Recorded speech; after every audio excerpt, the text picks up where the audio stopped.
My name's Eric with American Business System. I want to tell you about what we're going to be discussing today. We have gotten so many questions. We get so many questions. Sometimes we say we can't even see the forest for the tree for all the questions that we end up getting. And one of the questions that we sometimes just run over a little bit is people want to ask, what is medical billing? What do they do, and what we don't do actually in medical billing? So we thought we'd take a little bit of a time today, kind of go through that, very basic today. So I hope you'll really enjoy this one, because we're actually going to show you how a claim actually gets processed as well. So we're going to show you everything from the history to medical billing to everything that we can get to currently up to today. So I think you're going to really enjoy the topic and the information that you get today on our webinar. Again, my name's Eric Ogier. I'm the Director of Research and Development here at American Business Systems, and I certainly welcome you along with our entire team here at American Business Systems. I'm bringing Patrick Phillips on here. Patrick, it's good to have you here this afternoon. Hey, Eric. Good to see you again. It's been a while since we've done one of these webinars, hasn't it? It has. It certainly has. I know we did one last week, but I know that you were out of town for a while, and then so we're all back together, and it's good to be back here with you today. Hey, I just wanted to say something right eyeball to eyeball to everybody there, Eric.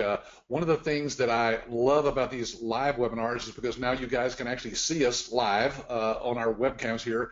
For those of you who are watching it live, if you're watching this recording, all you're seeing is pictures of us on the screen. But we are live during these webinars, and that's important that you guys know that we're actually monitoring. We're going to be looking carefully in the little question box here. For example, I see comments in here already that are just some people saying that they're here. Marcy, thank you, and Samuel. And is there any way we can get the training schedule for the rest of the year? Says Mark.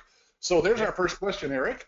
And Mark, we would give you the training schedule if we knew what it was, but we kind of play these by ear, training by training, so we kind of know when the next one is, but the one after that, we don't confirm that with the hotel, because until we've got that class fairly full, we're not going to rent the hotel rooms and so forth. So anyway, we can give you some more information about the next one coming up, and maybe the one after that. If you get back with your ABS coach, they'll probably be able to find out what that next date is. I don't even know what that is.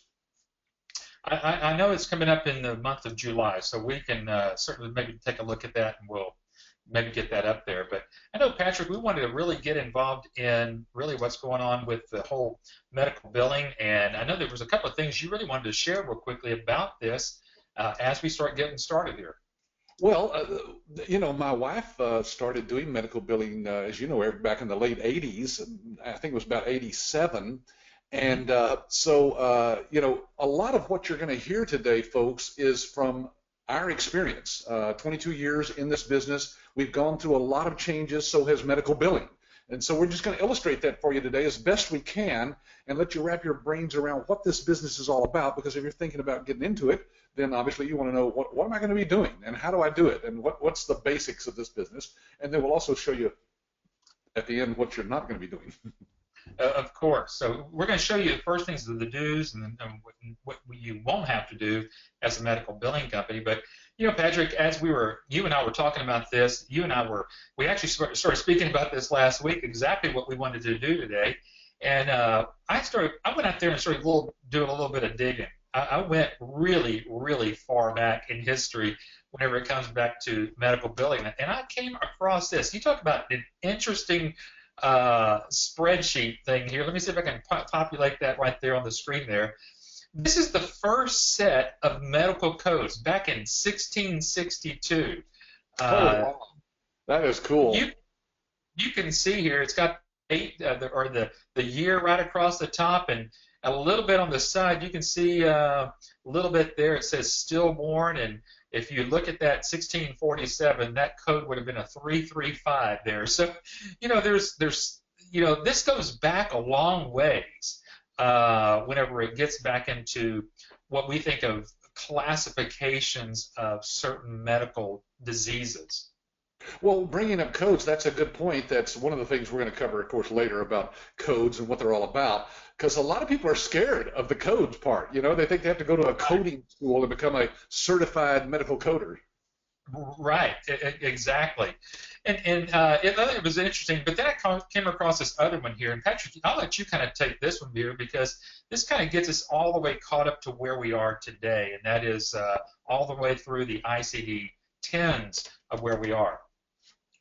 Yeah, I like this because this shows you how far back the coding goes. Of course, the plague there, it says the Great Plague was in 1665, but then in 1855, the first ICD. Now, that's the International Classification of Diseases. And a lot of that was being, gathered together, of course. And then by 1949, the WHO, that's not the band, by the way, that's the World Health Organization, they list the causes of mortality and morbidity and started coding. So everything that can go wrong with the human body has a number. That's basically what these codes are. And then in 1976, we got to what we call the ICD-9. So there were several versions of the ICD codes. And then in 2015, just last year, they introduced a brand new set of codes called ICD-10, which, as you can see, a lot of countries are already on that already, along with the U.S. But that's what panicked the doctors, Eric, last year, is because that deadline was coming up on October 1st, and they go, oh, we're not ready for all those, because doesn't it like quadruple the number of codes or something? Yeah. It's Huge. And then as I was actually doing the study, Patrick, I saw that coming up in 2017, there's proposals of going from the 10s to the 11s. Well, with that said, I know you always like to talk about windows of opportunity. I think this is a great time to talk about that. Obviously, back in October 2015, there was a great window of opportunity for folks that were getting into the medical billing business because they were able to kind of capitalize that start date, which was October of last year. right. However, there is another one that's coming up here in October of this year. You want to kind of talk about what's really happening here and how it's kind of going to start tightening down for the doctors there on ICD-10s? So even though the government said, okay, we're going to introduce these codes last October 1st, they haven't cracked down on the doctors. In other words, the doctors can still use codes that are not quite right, and they're still going to get paid. But this October 1st, so what is this, May, June, July, August, September, October, we got about 5 months, and all of a sudden the doctors are going to be facing, they must be sending in the correct codes for what they, to match up with their procedure codes, or they don't get paid. Right. Yeah.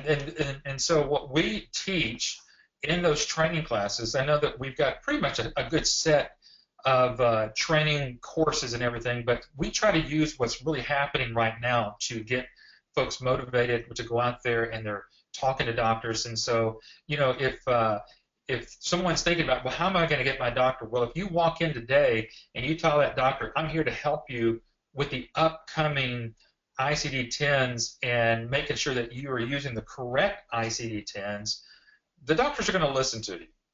Yeah, and you don't have to be knowledgeable about the codes because, as we're going to point out here in the slides later, those codes are built into our system. Our cloud-based system has all those codes already in there. That's why you can confidently talk to the doctor about helping him to provide the right codes, because if they sign up with you for the billing, they have access to those codes, and there's no problem.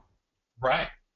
Well, I know we want to kind of talk a little bit about what we call the evolution of medical billing. I think it's kind of good to kind of step back. Well, I mean, we really stepped back to the 1600s just a minute ago, but we're really going to talk more about really what it means about medical billing and kind of where it's come from and where it is today. And we'll even show you some of the ways that it's better. And we're actually, again, like I said, we're going to process a claim right online with you and for you, so you kind of get the understanding of that. But Patrick, I know that when you and Linda started, I mean, you were telling me earlier that you used to have to actually go to the doctor's office and pick up this thing that's called a Superbill. Now, before we move any further than that right now, why don't you explain what a Superbill is so that we may not get ahead of anybody and they don't know what that might be? Yeah, so anybody who's been to a doctor in the last few years has seen one of these, probably. The doctor circles the codes there that have to do with what they found wrong with the patient. That's the ICD codes. And then the procedure codes, the CPT, are the codes that the doctor, what they did to you, the injection they gave you, the examination, how long it took, all of that is a different type of code. So everybody's probably seen one of these. Now, The thing is that you don't have to worry, though, about even knowing about these, because since the doctor gives you those, Right. we'll show you how you can get those electronically, not on paper. But anyway, the point is, Linda and I used to pick those up from doctors, and that's how we got our codes. That was it right there. And then we'd come back home, and yes, using a typewriter, not quite that old, but we would type out that form that you see on the right there. That's the 1500 form that the government came up with and says, if you can fill out this form, then you can get paid this company or from Medicare. And that's what we used to do, just type them out by hand, yes. And they were multi-part, Eric. So if Linda made a mistake, she had to peel all those parts and use that whiteout stuff, and correct all the different parts and then put it in and type the new. It was a hassle. That was a hassle. But you can see, I mean, doesn't seem to be that difficult, because on there you're going to have a patient's name, their address, and you can see that's all over here on the Superbill anyway. So you're just gathering and basically doing data entry, just making sure that they go in the right Yeah, well, spot. Eric, as you know, Linda didn't have any background in medical billing. She was just asked by a friend who owned a store that has medical supplies if she could come in and do the billing for him to Medicare. So she learned how to fill out that form within the first day. It's not rocket science, but again, since she had to do it by hand, she then had to fold it up and put an envelope and address it to the insurance companies and put a stamp on it and mail it off, and then who knows what happens then. The Postal Service has it then. But then it got a little bit easier, because then came the computer world and software. Yeah. And this one's actually a little bit newer than really what you started off with, because I mean, I think there was a language back then called DOS, Yeah. Well, as you know, I worked for Apple Computer at one time, and so when I left Apple, I had an Apple computer. It was like an Apple IIe, it's called. It was old. Google that, Apple IIe, you'll see. Anyway, we had a little program on that, yes, that would fill out these forms. We used those pin-fed, with the holes on the side. So we'd put it in the printer, fill out the forms, and at the end of the day, push a button, and all those forms would print out. So it was a little easier, but we still had to fold them up, put in an envelope, and stick them in the mail, So, and this was back when computers, the data all resided on the server, like you have illustrated there, Eric. In other words, all the patient information, everything was right there, which is very dangerous nowadays to do that. But still, in this scenario that we're looking at, this still had to be printed out. And then it still had to, this is not being submitted electronically. This is still being printed, and you have to still mail them out. So there is a progression here where once you had to type it out, then you got a little bit easier where there was a computer, but it printed out, and you still had to mail them. Now we're going to get into this whole area of moving through really what's called the whole data electronic exchange here. Still, you got the same process. I mean, the doctor was still filling out a paper form, and then it was then given to a medical billing company. And then now, yes, they do have a server. That big old tower there is a server. But from there, it went to this thing that we're going to talk a little bit more about here in just a moment, because this is important. This is important for, I think, the folks that are on the call today to really hear why this is important and why we're going to make it easier for you, because there's this clearinghouse that's going to take that claim, and as we'll explain here in a minute, it'll scrub it, and then finally it's going to get sent out to, again, all these insurance companies. So even though it, electronic-wise helped, how much time would it take for doctor to see patients, finally get to the insurance company, to where the doctor was actually paid back? You remember how long that would take? Eric, it could be up to 90 days. I mean, yeah. The average was probably closer to 45, but still, that's a long time for a doctor to have to wait for the money. They provide the service today to the patient, and then a month and a half or 3 months later, they get paid. It was ridiculous, but it was all done very crudely, having to go through that third-party clearinghouse, like you said. Yeah, so, and again, we're going to explain that here in just a moment.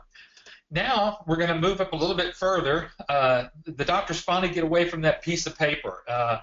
What was it, Patrick? 4 years ago, 4.5 years ago, maybe 5 years ago, that EMR, or what we know as the electronic medical records, when did that come out? About 4 years ago, when the government said, hey, we need to move everything to electronic stuff, and so the doctors had to have some little software program that would let them do that electronically and get away from the Superbill, yeah. and I think we're all kind of used to that now because what we see is the doctor looking at us and then turning around and going, yeah, Into the laptop, yeah. so they do that. So anyway, but now they get to use that type of program. And again, the only thing that helps is you got the paper out of the way. We still have the same process here as we are seeing with the whole process here. So there's really been, as we look at it, up to this point, from the time that the doctor gave you and Linda a piece of paper and you typed it out and you mailed it off, Yeah. not really much has changed except it's been transmitted electronically. That's right. The data was all, at the end of the day, what you do is you put in all the claims. At the end of the day, you had to connect to the clearinghouse through a modem. Remember those old modems that would connect and you'd hear this screeching noise, and it really was just through your phone line, basically. Sending that data in batches, they called them. A batch of claims would upload to the clearinghouse. Right. And then you wouldn't even know that the clearinghouse received them all until, maybe 48 hours later, when they would send a report back to you the next time you connected to them, and then you'd see, what they accepted and what they rejected. So, yeah, it was very crude, but it was at least no paper involved. Didn't it remind me here, wasn't it during that time whenever it was going up in batches that if 2 or 3 of those claims were rejected, that the whole batch came back? That's right. They'd send the whole batch back, marked. They would mark the ones that were actually rejected, and then you had to go figure out why they rejected them. Right. And of course, we know that the real objective for the insurance companies is to keep the money in their bank account. They don't want to pay the doctors, so they're going to hold it as long as they can, right? Right, exactly. So now that we've got this kind of a layout here and we've got a good understanding, now what Patrick and I want to do with you, before we get to any of the newer solutions or the things that we actually have here at American Business Systems, and remember, folks, we're monitoring the questions over here. So if there are any questions that I do see a couple of questions that are coming here, and so Pavan, you have found the question box here.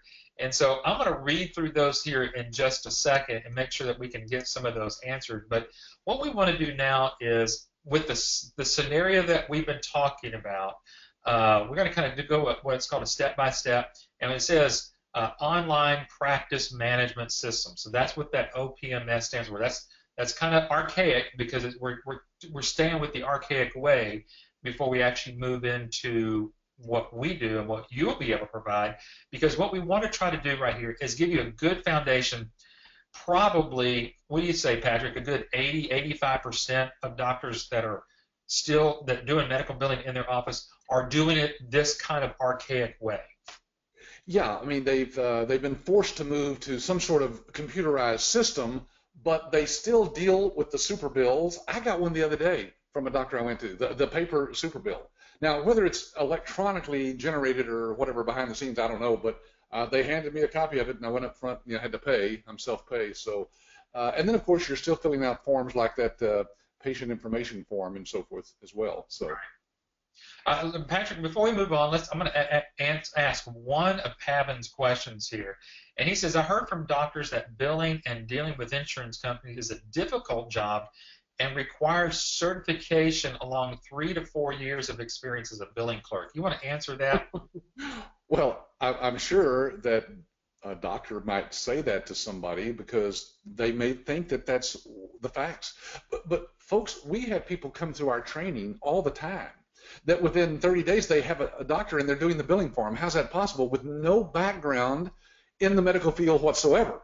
Why? Because doctors don't know how simple our system is. It all has to do with how leading edge their computer system is. And the fact that you don't have to know codes because they're built into our system keeps people from having to go through any kind of certification. So, folks, when you go through our week-long training here in Dallas, we cover 90% of all that most office managers or billers know about this industry. You'll know more than most of them know. And we certify you. We give you the certification at the end of the week. So no, there's anybody who says you got to take 3 or 4 years to learn just doesn't understand, how technology has advanced. And that's why, Pavan, you joined forces here with American Business Systems, because we've been in business for 22 years.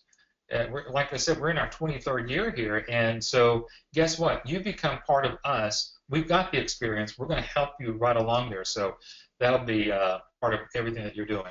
Okay, so we're going to again take you on this step-by-step process. Again, this is kind of some of the archaic way that we've kind of migrated from here. And again, we're showing you again that Superbill, and now this is what we know as a patient encounter form, and or information form. And Hey, yes, Eric, people have to. Yes. before you go, let me just address Pavan. We do see that you've got some other questions there, and we're going to get to those, but we're going to kind of give you some more information, and we'll answer a question. We may get some more information, and we'll go back. We'll get to all of them, though. Yeah. Absolutely. Thank you for doing that, Patrick. But this is still happening.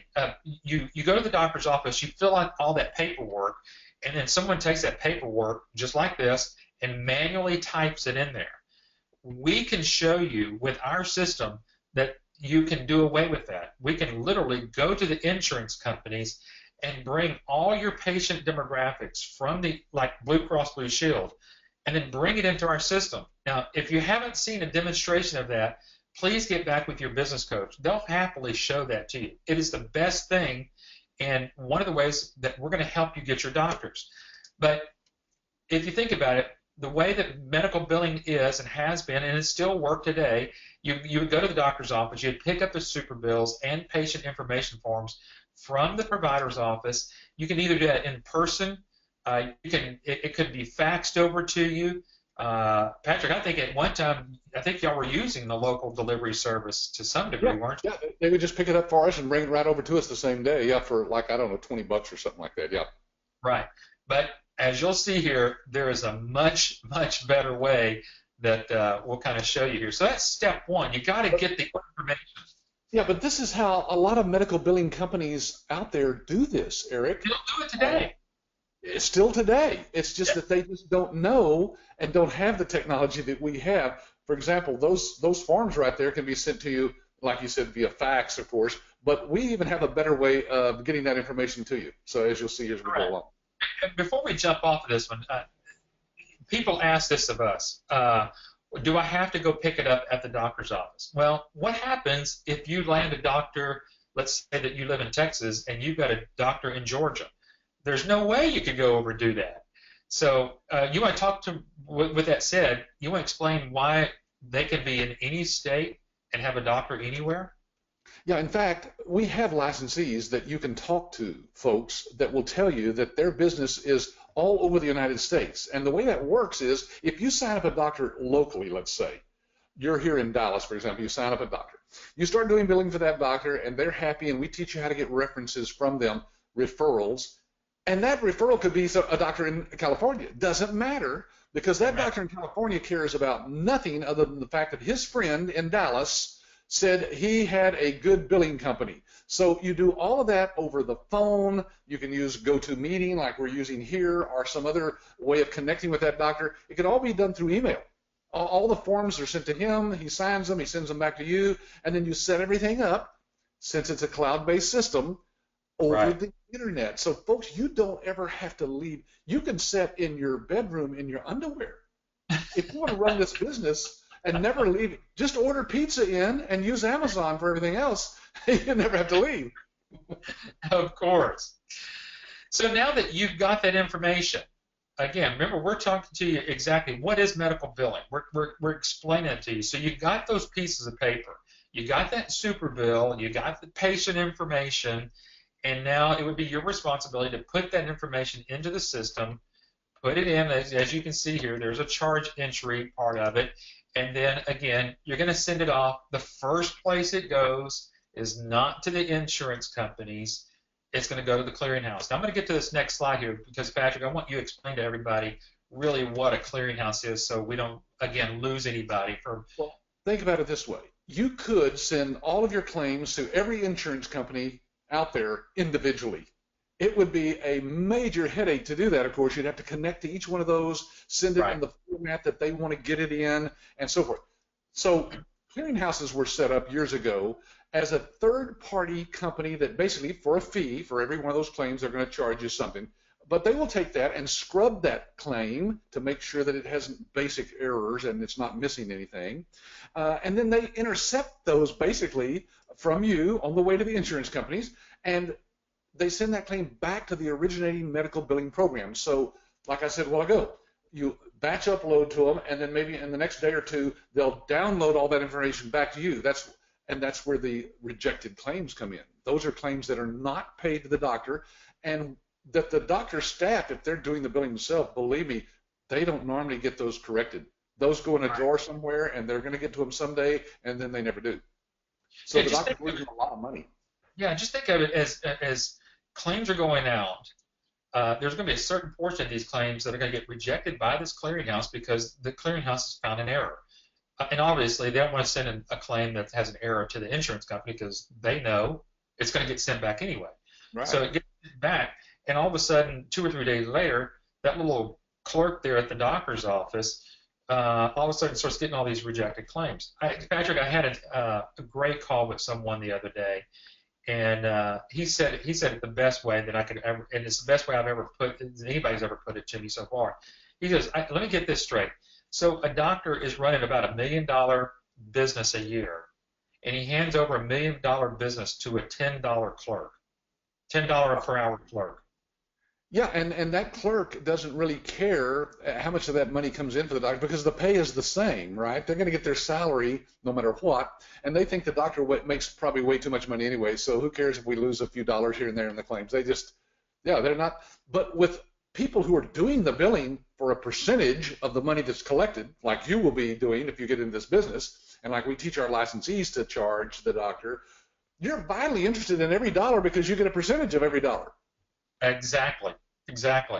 Yeah. Now everybody understands what a clearinghouse is. Now let's say that again, it gets past that clearinghouse because it sees it and it's done all its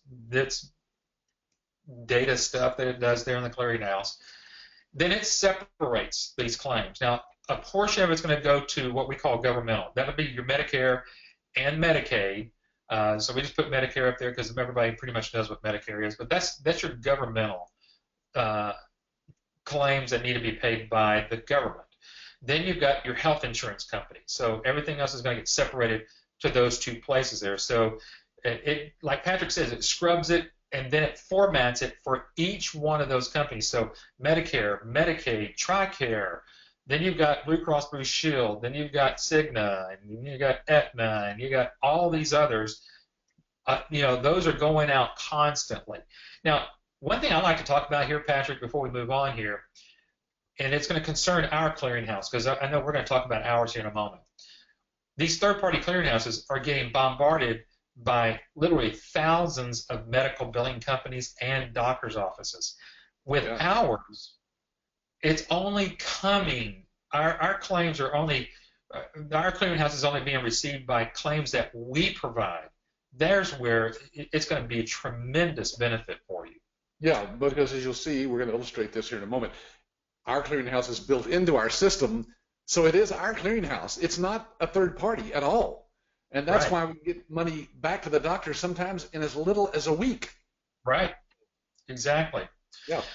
Once those go, and they finally do all their things that they need to do with the Medicare and insurance, health insurance companies, then it comes back digitally, back in little pieces there, back to the doctor, and so it ends up the doctor getting paid here.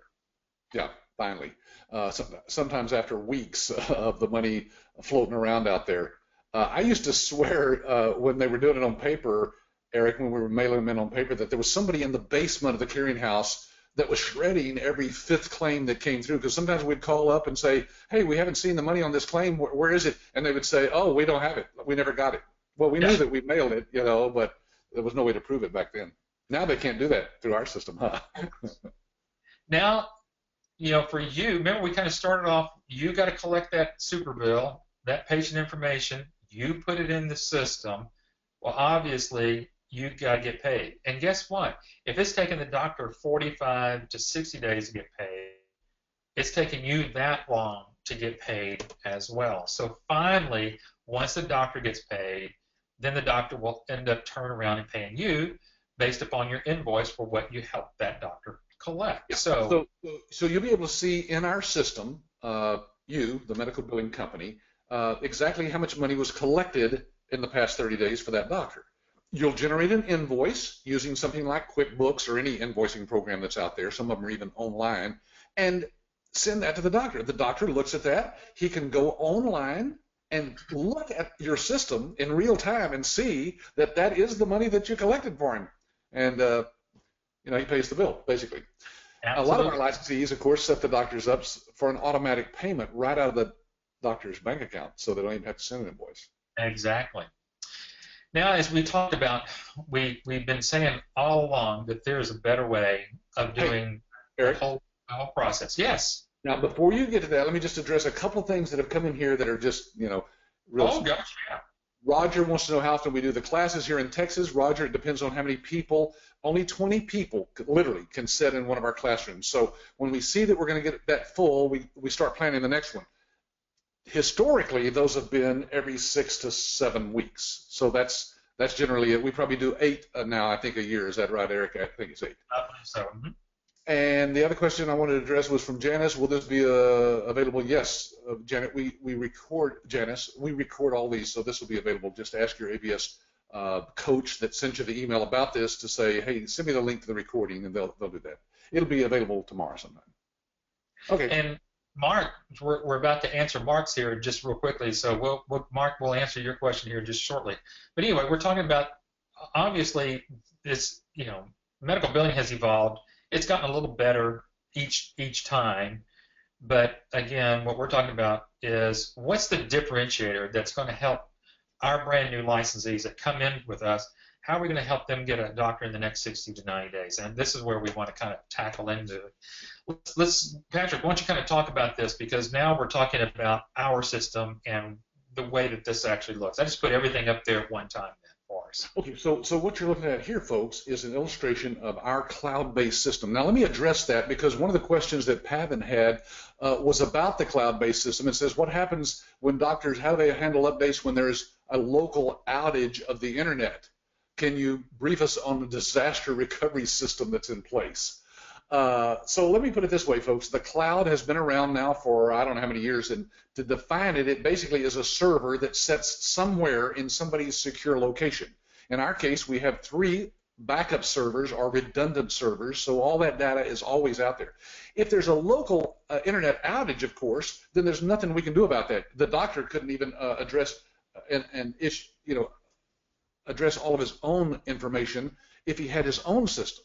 But with today's cell phones, folks, you have a hotspot on here.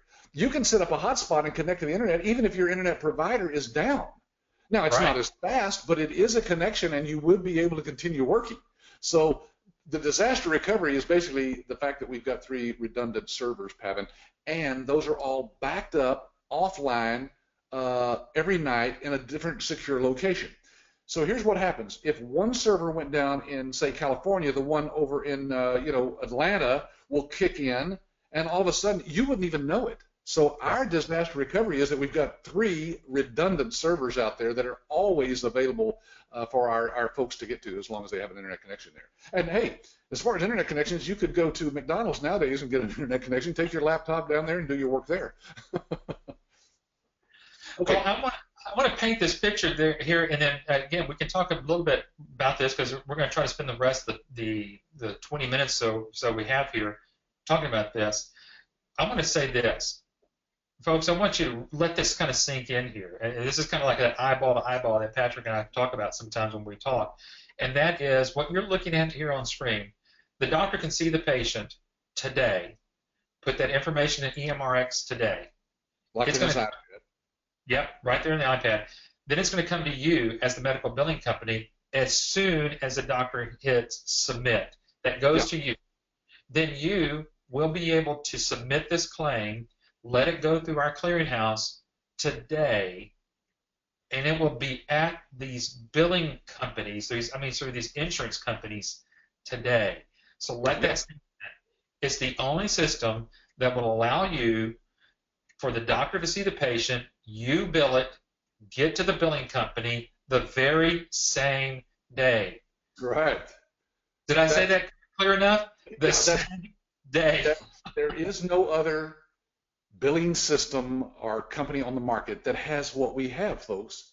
That Right. is real-time status of the claims that you will not get with any other software that's out there. Now, there's pieces of software that you have to install on your computer. You put another piece on the doctor's computer. You use a third piece to kind of connect the two, and they say it's a cloud-based system, but you're basically setting up a server, in your own basement. And so the point is that we have a truly platform independent. In other words, it's agnostic to whatever computer system you're using, whatever browser you're using. As long as you have a computer that can connect to the internet, you can do the medical billing from anywhere in the world 24/7.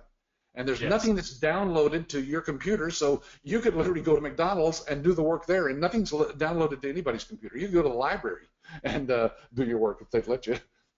Right. So now you're seeing the full suite of everything. And if you'll just kind of take a look around, obviously right in the middle, as Patrick's been talking about here, this is a cloud-based system. And going to your question, Mark, you mentioned being a cloud-based system or all doctors' patients' information on your back-end servers or AVSs.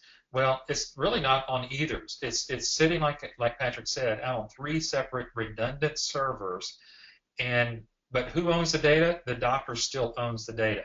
Now, they don't own the iClaim system, because we get to manage that and keep up with all the updates for iClaim, EMRX, and the patient portal, as you see there, and obviously everything in there for the clearinghouse, because you want to make sure all the codes are matching for all 4 of these pieces.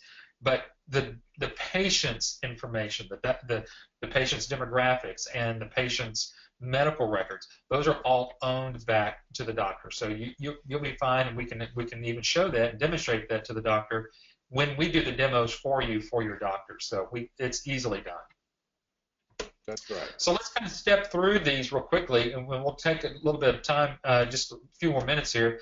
Let's first talk about iClaim in and of itself. Tell everybody, Patrick, what a practice management system is here with iClaim. Well, think of it this way. In a doctor's office, they're using something right now, right, to put in their patient data. It's probably a computerized system. It's probably software that resides on their computers and their network within their office. But it is a practice management system. It's managing the entire practice. So they're doing something right now, especially if they're doing their own billing, right? They have to have some kind of billing system. So you would think of that as their practice management system. The difference is that with ours, you have access to it. You can give the doctor and the office manager and anybody else at the office there access to the data, so they all can access it directly over the internet through any internet browser. Right. Yeah. I'm going to answer one more question from Mark while we're on the iClaim practice management system. Mark mentioned somewhere in here is there a rich, robust scheduling system? Mark, let me first of all say this. If you haven't seen a demo, schedule a demo with your business coach. What you'll find in the scheduler is that not only is it rich and robust, it will actually check insurance eligibility in real time and give inside the scheduler the feedback whether that patient is going to be seen by the doctor today or 2 or 3 days ahead of time, like say Friday. It'll inform the office and give them feedback whether that insurance is valid or not. There's no other system that can do that. Why? Is because the clearinghouse is built inside. That gives us direct connection to the insurance company. So hopefully that answers your question there, Mark. Hey, Mark was asking earlier about the data, the patient data. I think what he was getting to is he's typed in a clarification here. He says, so I want to be able to run a bunch of analytics on all of my doctor's patients' data. Yes, you can do that. You can download that into, if you know how to use Excel spreadsheets, for example, you can do all kinds of manipulation of the data to show the doctor any kind of from upside down, inside out. Yeah. Yep, absolutely. The second leg to all of this is the EMR system, and we're demonstrating it on a desktop. But Patrick, we know that this has actually been built for an iPad or for a tablet, right? That's right. Ours was specifically designed for the iPad, even before the iPad came out. You know what they did, Eric? They wrote the software on the iOS system for the Apple iPhone, And even though it's a Mhm. different size screen, all they did is adjust the width of the screen when the iPad came out, and it was still running just perfectly on there. So yes, it's specifically designed for tablets of any kind and the iPad. Yep. Mark, look at the calendar here. Now, this is actually on the doctor side. You see the green, yellow, and red? There's where it's given real-time feedback right now, letting the doctor know on the EHR side, and it will show on the iClaim side. You can see there's Isabella Stevens. Her insurance is valid, whereas Steve Smith and Darren Brooks, they're not valid. So something needs to be fixed. So there's the robustness of the scheduling system. I'm glad we actually had that up there to demonstrate that. Now, there's a couple of questions, Eric, that I want to address real quick. Pavan, one of the questions, I know you've asked some other, Pavan, but I'll get to those here in a minute. This one is specifically, it says, do you have tools and utilities that can be used to transfer the patient data from a software that the doctor is currently using? And Sue, you asked a question about that also. Do we have to convert from their system to our system?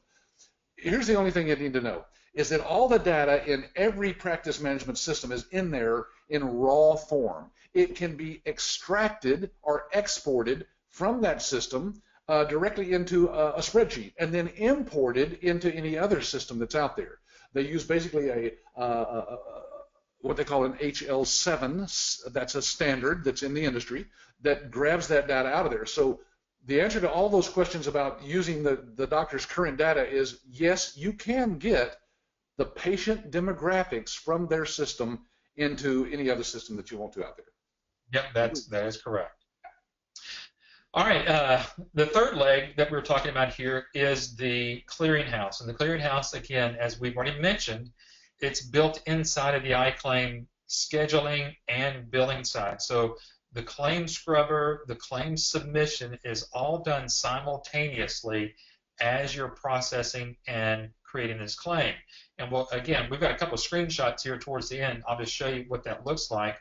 And once you click on Create Claim, it's simultaneously going through the iClaim system for processing and also for the clearinghouse as well. So again, it's being sent ready to go to the insurance companies at least 8 p.m. Pacific every day.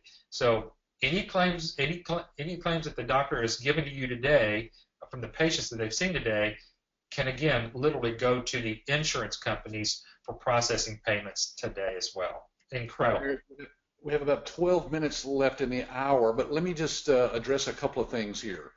Yep. First of all, folks, the reason this is important that you know that the clearinghouse is built into our system is because that cuts down on those rejected claims. It literally goes from the average doctor has anywhere from 30 to 40% in rejection claims normally. We can bring that down to less than 2%. Why? Because our clearinghouse is built in and we're not relying on a third party to do that scrubbing. The buck stops here, right, in our system. So it has to be right, and that's why nationwide we know that the percentage of rejection is less than 2% because we process all those claims ourselves. Exactly. All right, and you're right. We need to make sure that we not run over time here as much as we can. The last fourth leg to all of this, and again, all of this is integrated. That's the great thing. We're not dealing with 3 to 4 different companies. We're dealing with one company, and that's with us, that has a patient portal. And this is so cool, Patrick. It's so easy when you imagine you're a patient and you log into what's called your health file here. It's clearly to see how much do I owe the doctor. I can schedule another appointment. I've got an appointment coming up. I can literally check in online. I can do all my medicine refills here. I can review my medical history. And if I needed to, message the doctor and even go further. This is one of the Star Trek-y things that Patrick likes. You can actually have a video conference with the doctor right through your health. Just like we're doing right here. You'd see the doctor, he would see you, just like me and Eric can see one another right here. It's awesome. And folks, this is, again, not a plug-in, not a third party. This is our system. This is our patient portal directly tied into the doctor's electronic medical record system and the practice management system that you'll be using on the back end to do the billing. So Exactly. It's hard to explain this until people see this. for themselves. But I wish my doctor had this. My doctor does not have this. Right. All right. So now let us do we're going to do a medical claim with you. So we're just going to kind of walk you through this. And again, this will take us just a couple of seconds here. But again, let's talk about the process. Now that you're an ABS licensee, let's talk about how you're going to do this. Again, you still got to get this Superbill, and this is going to either come like in this paper format, and there are some doctors who still do that. So you may have to manually input some of this in there, or it's going to come in electronically directly into your iClaim system. All the codes here, and I'm going to show you how that actually looks here as we go to the next slide. So now we're actually in the iClaim system. You would go up over here to where it says billing and click right there where it says billing, and then go over here where it says professional claim charges.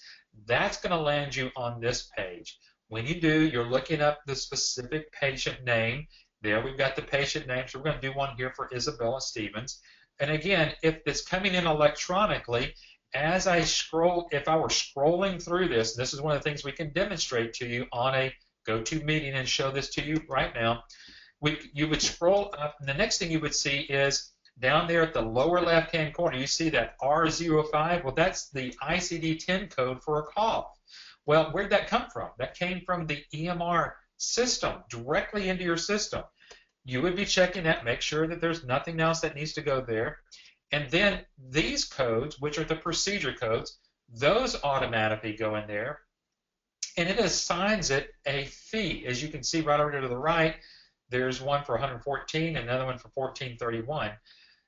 Those codes there, that procedure code is just what the doctor did, and it's got its own price list built inside the system, so that again populates there for you.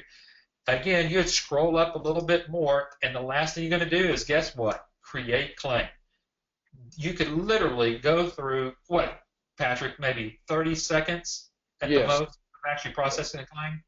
If the patient data is already in the system and you're just pulling up that patient for a second visit, yes, 30 seconds and you're done with that claim. It does not take that long. Now, if the patient data is not in there, you've got to get it in there. If the doctor is not putting it into his electronic medical record system and it goes in, then, of course, you've got to take that Superbill and that patient information and put that in. But even that wouldn't take more than 5 minutes for the first claim, the first time that the doctor sees a new patient. And we say here, okay, you just did it. You actually basically did a medical claim. And when you come to our training class, day one, we give you hands-on. So we want you to feel it. We want you to input those codes. I mean, our instructor, who is Cynthia Anderson, she's one of our licensees. She's actually going to kind of coach you along the way with our laptops there. We're going to show you exactly to do what we just did there in a manual form. And then the next day, we're going to show you actually how it comes in from the EHR side, and you can process claims there even quicker than that. So basically, there's where we are. I mean, I don't think it can get any better than that. And hopefully it helps answer the question, Patrick, as to why would a doctor use you? Well, if you can take how long it takes them to get paid from 45 days down to 7 to 10 days, why wouldn't a doctor want to use you? Yeah, and if you can bring their rejection rate from 30 or 40% to down to less than 2%. By the way, Mark, you asked a question about that. You said, speaking of errors and things getting sent back and so forth, I understand that doctors only realize 60 to 70% of their total actual billings. That's right. That's the typical. They only get maybe 70% of their money. I'm told most of the 30 to 40% shortfall is due to coding errors. What can one expect, or do ABS typically see in terms of collections versus billings? 100% is nirvana, of course. Well, it's 98%. That's what we're collecting right now for doctors, 98%. So hope that answered your question there too, Mark. And Mark and everybody else that's listening, and even those that might listen after the recording is done, is we will demonstrate that to you, and not only to you, but to your potential doctor. We will do that. There's 6 of us here that actually do demonstrations every day of the week for licensees from coast to coast. That's just what we do. Yeah, all right. So let that sink in, folks. What we just told you was that when you become a licensee of American Billing Systems, business systems, and you go through our billing training, we are then in partnership with you. we want to help you sign those doctors up. So we're going to teach you in that class how to get a practice analysis from that doctor or the office manager, enough information to provide to us to help you do a proposal. Then once you've got the doctor signed up, we're going to actually do the demos for you live using this technology, one-on-one with that doctor and you online, letting the doctor ask all the questions they want, and we answer all their questions. It doesn't get any better than that. And Eric, we're signing up about half of those doctors that watch those demos, aren't we? Yeah, for every 2 that we do, we've been kind of calculating that. For every 2 demos we do, we're helping that licensee close 1. So pretty close right there. All right, now we've talked about everything that you will do as a medical biller. We kind of came up with 3 things that you will not need to do as a medical billing company. So let's talk about those real quickly, and then we'll take the last few minutes for some questions. Everybody's always scared about the claim. So as a medical billing business, does not code claims. You want to explain that, Patrick? Yes, I was just reading this this statement here by Marcy. She says, I'm a certified medical biller and coder and an insurance specialist. Very impressed, and I would like to know more. I have 30 years in the healthcare financing, but do not want to retire, so I'm looking to start my own medical billing coding business. Your system sounds like a dream come true. Well, I don't want to denigrate anybody who has training in coding. That is a very important thing that you should know if you're a doctor. But folks, being a medical billing company, you don't have to know anything about the claims other than what we teach you and what's available inside of our system. So all those courses that are out there for coders in colleges and online and so forth, that's not necessary because it's built into our system. And that's hard to illustrate. Maybe you should ask us for a demo, and we'll give you, folks, on this webinar, we'll give each one of you a live one-on-one demo of the system so you can ask all those questions and see for yourself why you don't have to be a coder. It's the doctor's responsibility to provide those codes to you as the medical biller. That's correct. And so whether the doctor's going to do the coding, he may have a coder in his office, or he may want you to do the coding, and that's one of the services that you can literally offer the doctor, which is called CodeWrite, in which we've got certified professional coders that will actually do all of the doctor's codings. Again, you're not the coder. You're the medical billing company. Right. You're the medical revenue manager. Think about that. You're not a medical revenue coder. You're a medical revenue manager, and so you've got to understand that you don't have to worry about those codes. The doctor's going to get you the codes. They'll get you the correct codes in order to do that. We love this one here because a lot of people ask, am I going to have to call up little old ladies and shake them for $100?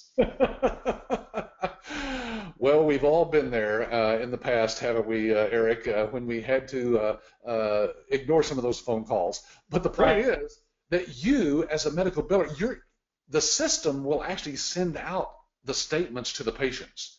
But you're not having to collect anything because we have systems in place, automated systems, that can do that collection if the doctor wants you to for the patients that don't pay. And there are some that don't pay their bills, and yes, that we need to go after that, but you'll never lift up the phone, you'll never talk to anybody, you'll never have to even send an email. It's all automated through our system that we have called Quick Collect. So anyway, yeah, you're not a collection agency, yeah. Right, no, and then the last one we want to talk about here is you're never having to handle the doctor's money. I think a lot of people are afraid about that. They think, are the insurance companies going to pay me, and then I got to go pay the doctor? Because a lot of people ask, Patrick, well, what about fraud, and what kind of trouble can I get into?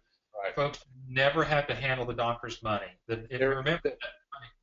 I know you find this hard to believe, but there are medical billing companies out there that set it up so that the insurance payments are made to them and then they pay the doctor.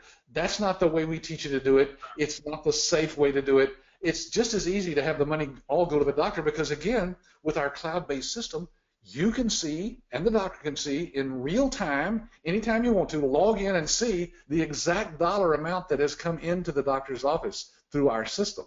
So there's no way that you can cheat the doctor or they can cheat you. The money is all going directly to their bank account, not yours. Exactly. All right, we are right up at the top of the hour, Patrick. I know we've got some questions here, but